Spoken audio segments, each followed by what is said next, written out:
በእንግሊዝ ፕሪሚየር ሊግ 25ኛ ሳምንት ማንቸስተር ሲቲን ከሊቨርፑል በአንፊልድ ያገናኘው ጨዋታ እጅግ ድራማዊና ማራኪ እንቅስቃሴ ታይቶበት የአሰልጣኝ ፔፕ ጋርዲዮላ ቡድን 2-1 አሸንፎ ከመድፈኞቹ አርሰናሎች ጋር ያላቸውን የነጥብ ልዩነት በድጋሚ ወደ 6 ያጠበቡበት ሆኗል። እጅግ አስደናቂና ፔናልቲ ቀይ ካርድ በነበረው ጨዋታ የፔፕ ጋርዲዮላ ቡድን አሸንፏል። በመጀመሪያው አጋማሽ በጣም በርካታ ሙከራዎችን ያደረገው ማንቸስተር ሲቲ ነበረ። ሊቨርፑል ምንም አይነት ለጎል የቀረበ ሙከራ እንኳን ማድረግ አልቻለም።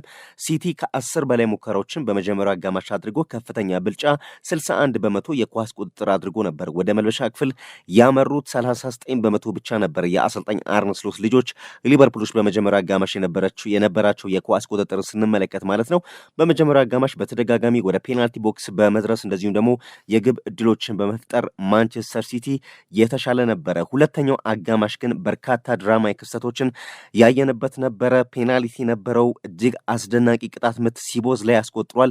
በተለይ ሲቦዝ ላይ ያስቆጥራት ጎል በርካቶች አርሰናል ላይ በመጀመሪያው ዙር ሊቨርፑል ሲያሸንፍ ያስቆጠረው አይነት እጅግ ሚሳኤል የሆነ ምት መቶ ነው ሲቦዝ ላይ ያስቆጠረውና ከዛ በኋላ ማንቸስተር ሲቲዎች ወደ ጨዋታው ለመመለስ ከፍተኛ ጥረት አደረጉ። በዛም ተሳክቶላቸው ነው በርናርዶ ሲልቫ ከኤርሊንግ ብራውት ሃላንድ ያገኘውን ኳስ በአሊሰን ሁለት እግሮች መሃል በሎጭ ያስቆጥሮ ጨዋታው አንዳቻ ሆነ። ከዛ በኋላ ግቦችን ለማስቆጠር የጋርዲዮላ ቡድን ከአርሰናል ጋር ያለውን የነጥብ ልዩነት ለማጥበብ ከፍተኛ እንቅስቃሴ አድርጎም በመጨረሻ ተሳክቶላቸዋል። ግን ከዛ አስቀድሞ እጅግ ድራማዊ ሁነቶችን ተመልክተናል። ያው ኤርሊንግ ብራውት ሃላንድ ሁለተኛውን ጎል በፔናልቲ ነው ያስቆጠረው። ከዛ አስቀድሞ ጨዋታውም በቫር የታየ በቫር ጭምር እንዲታይ አነጋጋሪ ውሳኔዎችም የተተላለፉበት ነበርና አሊሰን በሰራው ጥፋት ምክንያት ያገኙትን የፍጹም ቅጣት ምት ነው ማንቸስተር ሲቲዎች ኤርሊንግ ብራውት ሃላንድ አክርሮ መሬት ለመሬት መጥቶ ፍጹም ቅጣት ምቱን ያስቆጠረውና አሊሰን ወደ ኳሷ ወደ ተመታችበት አቅጣጫ ቢወረወርም ሊያገኛት አልቻለምና ግን እጅግ ድራማዊ ክስተቶች የተስተናገዱበት ጨዋታ ነበረ። በነገራችን ላይ በመጨረሻዎቹ ደቂቃዎች እጅግ አስቆጪ ሙከራዎችን በሊቨርፑሎች ሲያመክኑ ነበርና የሚያስቆጥሩም ይመስል ነበር። የ90 ደቂቃ ተጠናቆ 7 ተጨማሪ ደቂቃዎች ነው የተጨመሩት። እንዲሁም 7 ደቂቃው ተጠናቆ እስከ 10 ያህል ደቂቃዎችን ተጫውቷልና በእነዚህ መካከል ማንቸስተር ሲቲዎች ተጨማሪ ግብ አስቆጥረው ነበረ። ነገር ግን ያ ግብ ተሽሯል። ቼርኪ በመጨረሻው ደቂቃዎች ላይ ያስቆጥረው ጎል ሲቦዝ ላይ እና ኤርሊንግ ብራውት ሃላንድ ሁለቱም ጥፋት ሰርተዋል። መጀመሪያ በእርግጥ ሲቦዝ ላይ ነው የኤርሊንግ ብራውት ሃላንድን ጎትቶ የጣለው፣ ግቧ ተቆጥራለች። ነገር ግን እንደዚሁም ራሱ ኤርሊንግ ብራውት ሃላንድ ሲቦዝ ላይንም ጎትቶት ነበረና በዚህ መካከል ጎሉ ቢቆጠርም ቼርኪ ቢያስቆጠርም ነገር ግን አልቢትሩ ግብ ብሎ ከወሰነ በኋላ በድጋሚ በቪአር ታይቶ አወዛጋቢ ውሳኔ ተላልፏል። ጥፋቱን የሰራው ሲቦዝ ላይ በቀጥታ ቀይ ካርድ ከሜዳ እንዲሰናበት ሆኗል። በነገራችን ላይ ሊቨርፑል 1-0 ያሸንፍ ይመስል ነበረ። ያ ግብ የሲቦዝ ላይ የአስደናቂ ግብ ከተቆጠረ በኋላ ያ በጣም ሚሳኤል የሆነ አክርሮ ከረጅም ርቀት መጥቶ ዶናሩማን አፍዞት ያስቆጠረው ኳስ ግብ የሚሆን ይመስል ነበረ።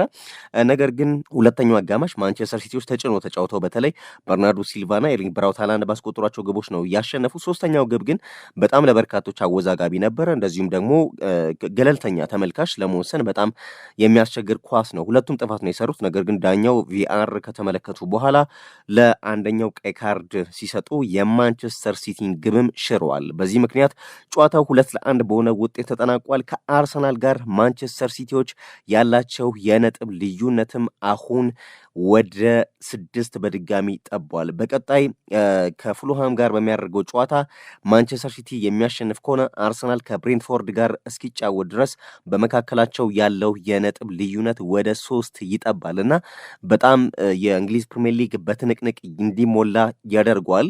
ሊቨርፑል በመጀመሪያ አጋማሽ በነገራችን ላይ እጅግ ከፍተኛ ብልጫ ተወስዶበት ነበረ። ማንቸስተር ሲቲዎች ግብ አስቆጥረውም እንደዚሁ የመጀመሪያው አጋማሽ የሚጠናቀቅ ይመስል ነበረ። ነገር ግን በሁለተኛው አጋማሽ ደግሞ የተመለከትነው የጨዋታው ሁነት እጅግ ድራማዊ ክስተቶችን ያስመለከተን አጋጣሚ ነበረ። መሐመድ ሳላም በሊቨርፑል በኩል በጣም ደካማ እንቅስቃሴ ያደረገበት ነበረ በመጀመሪያው አጋማሽ። ማንቸስተር ሲቲ ታዲያ በአጠቃላይ በ89 ዓመት ታሪክ ውስጥ ለመጀመሪያ ጊዜ በሊጉ በአንድ ሲዝን ሊቨርፑል ሊቨርፑልን 2 ጊዜ አሸንፏልና ማንቸስተር ሲቲ በሊቨርፑል በዚህ ውድድር ዓመት ያላቸው የበላይነት እንደጠቀስኩት ከ89 ዓመት በኋላ የመጣ ነው። ምን አይነት ድል ነው የአሰልጣኝ ፔፕ ጋርዲዮላ ቡድን ያሳካው። የፕሪሚየር ሊጉ ፉክክር ላይም አዲስ ተስፋን ነው በተለይ ለማንቸስተር ሲቲ ደጋፊዎች የፈጠረው። የአርሰናል ደጋፊዎችና አርሰናል ላይ ደግሞ ጫና የፈጠሩበት አጋጣሚ ሆኗል። ከዛ ውጭ ግን በመጨረሻዎቹ ደቂቃዎች ላይ ዶናሩማ በማንቸስተር ሲቲ በኩል ያዳናቸውና ያከሸፋቸው ኳሶች እጅግ አስደናቂ ነበሩና መደነቅ ጭምር አለበት። ዶናሩማም እንደዚሁ በመጨረሻዎቹ ደቂቃዎች ላይ የተሞክሩበት ኳሶች የሚቆጠሩ ይመስል ነበርና በቫር የታጀበ ቀይ ካርድ የነበረው እንደዚሁም ፔናልቲ የነበረው በጣም ድራማዊ ሁለተኛ አጋማሽን ነው የተመለከትነው። በአጠቃላይ ግን የጨዋታው እንቅስቃሴ ምን ይመስላል የሚለውን ስንመለከት በአጠቃላይ 55 በመቶ የኳስ ቁጥጥር ሊቨርፑል ነበራቸው። እንደዚሁም ደግሞ በሲቲ በኩል 45 በመቶ የኳስ ቁጥጥር ነበራቸውና ነገር ግን በሁለተኛው አጋማሽ ነው ያው ሊቨርፑል የኳስ ቁጥጥርም እንደዚሁም የሙከራን ብልጫ ያሳየው። በመጀመሪያው አጋማሽ እንደጠቀስነው ሲቲ ከፍተኛ ብልጫ ነበራቸው። በሁለተኛው አጋማሽ ነው በነገራችን ላይ ከፍተኛ ብልጫ ሊቨርፑሎች ወስደው የተጫወቱት። በመጀመሪያው አጋማሽ ሲቲ የተሻለ ብልጫ ነበረው። አጠቃላይ ግን በሁለቱም አጋማሾች ያሉ ኦን ታርጌቶችን ስንመለከት ሲቲ በአጠቃላይ በ90 ደቂቃ 7 ኦን ታርጌት ሙከራ አድርጓል። 4 ኦን ታርጌት ሙከራ ደግሞ በሊቨርፑል በኩል ተደርጓል። በአጠቃላይ በጨዋታው 5 የማዕዘን ምት ሊቨርፑሎች ሲያገኙ ሲቲ 4 አግኝቷል እና እንደጠቀስኩት በሁለተኛው አጋማሽ ሊቨርፑሎች የነበራቸው ብልጫ ነው። ሲቲ ደግሞ በመጀመሪያው አጋማሽ በጣም የተሻለ ነበረ።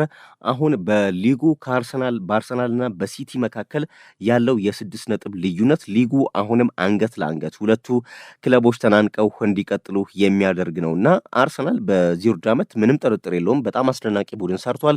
ዘንድሮ በርካታ ገለልተኛ ደጋፊዎች ጭምር ለአሰልጣኝ ማይክል አርቴታ ቡድን ዋንጫው ይገባዋል እያሉ ይገኛሉ። ዛሬ ግን ሲቲ ምናልባት ቢሸነፍ ኖሮ የነጥብ ልዩነቱ ወደ 9 ይሰፋ ነበርና በ9 ነጥብ ማለት ያው የ3 ጨዋታ ልዩነት ነውና በዚህ ርቀት በ25ኛ ሳምንት ገና ሊጉ እየቀረው ሊጉ መጓዙ አርሰናል ደግሞ በቀጣይ ጨዋታዎችም የሚጥል አይመስልም። ጠንካራ ጨዋታዎችን በነገራችን ላይ በቀጣይ በሚኖሩ መራግብሮች ሲቲ ፈታኝ መራግብሮች አሉት ከአርሰናል ጋር ሲነጻጸርና በእርግጥ አርሰናል ከሁለት ሳምንታት በኋላ እንደዚሁ ከኤፍኤ ካፕ በኋላ ከቶተናም ጋር የሰሜን ለንደን ደርቢን ጨዋታ ያደርጋል። ከዛ አስቀድሞ ግን የሚያደርጋቸው ጨዋታዎች በአንጻራዊነት ከሲቲ ጋር ሲነጻጸሩ ቀለል ያሉ ጨዋታዎች ሊመስሉ ይችላሉና አርሰናል በዚህ ግስጋሴው ነጥብ የሚጥል አይመስልም። ሲቲ ደግሞ በአንጻሩ በጣም ደካማ ሆኖ እየተመለከትነው ነው የምንገኘው። ዛሬ ግን አንፊልድ ላይ የጋርዲዮላ ቡድን ያሳካው ድል ለማንቸስተር ሲቲ ደጋፊዎች ብቻ ሳይሆን ለፕሪሚየር ሊጉ ገለልተኛ ተመልካቾች ጭምር ፉክክሩ ይበልጥ ተጋግሎ እንዲቀጥል የሚያደርገው ይሆናል። በነገራችን ላይ ሲቲ ዛሬ ቢሸነፍ ኖሮ ከማንቸስተር ዩናይትድ ጋር ያለው የነጥብ ልዩነትም እጅግ ይጠብ ነበረ። በቀጣይ በሚደረጉ ጨዋታዎች እንደዚሁም የማይክል ካሪክ ቡድን ለመድረስ ጭምር እድል ነበረው ዛሬ ሲቲ ቢሸነፍ ኖሮ። ነገር ግን አሸንፈው ሲቲ አሁንም በዋንጫ ፉክክር ውስጥ እንዳለ አሳይቷልና በአጠቃላይ እንቅስቃሴ ሲቲ ብልጫ የወሰደበት በሙከራዎችን አጠቃላይ ስንመለከት ሲቲዎች ብልጫ የወሰዱበት ነበረ።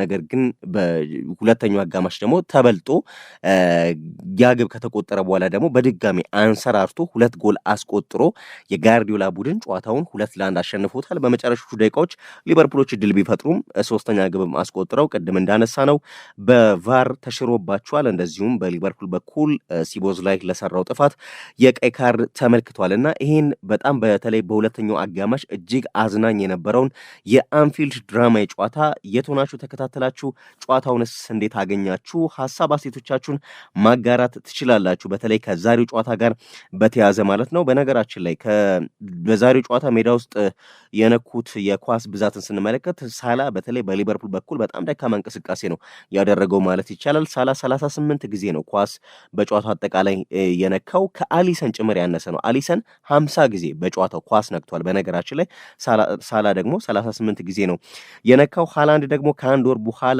የመጀመሪያ የሊግ ጎሉን ነው ያስቆጠረውና ለዚህም ይመስላል በጣም ልብሱን አውልቆ ጭምር ነበረ ፔናልቲውን ካስቆጠረ በኋላ ድጋፉን ከሲቲ ደጋፊዎች ጋር ሄዶ የገለጸውና ሃላንድም በድጋሚ ከጎል ድርቁ ጎል ወደ ማስቆጠር ተመልሷል ማለት ነው። በሊቨርፑል በኩል ግን መሐመድ ሳላ እጅግ ደካማ እንቅስቃሴ ያደረገበት ምሽት ሆኗል። በአጠቃላይ የደረጃ ሰንጠረዡን ስንመለከት አርሰናል ሊጉን በ56 ነጥብ እየመራ ነው። ማንቸስተር ሲቲ በ50 ነጥብ ሁለተኛ ነው።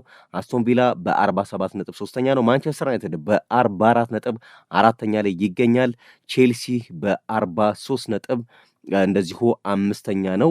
ሊቨርፑል 39 ይዟል። ብሬንትፎርድ በነገራችን ላይ በቀጣይ ከአርሰናል ጋር የሚጫወተው ብሬንትፎርድ ነጥቡ ከሊቨርፑል እኩል ነው።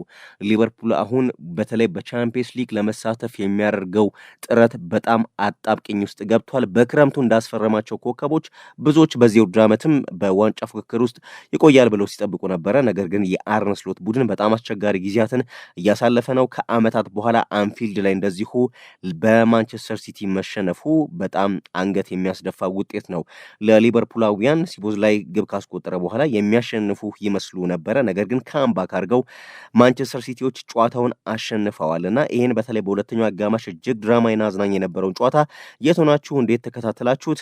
ሀሳብ አስተያየቶቻችሁን ስጡን። በነገራችን ላይ በርናርዶ ሲልቫ አስተያየቱን ሰጥቷል ከጨዋታው በኋላ።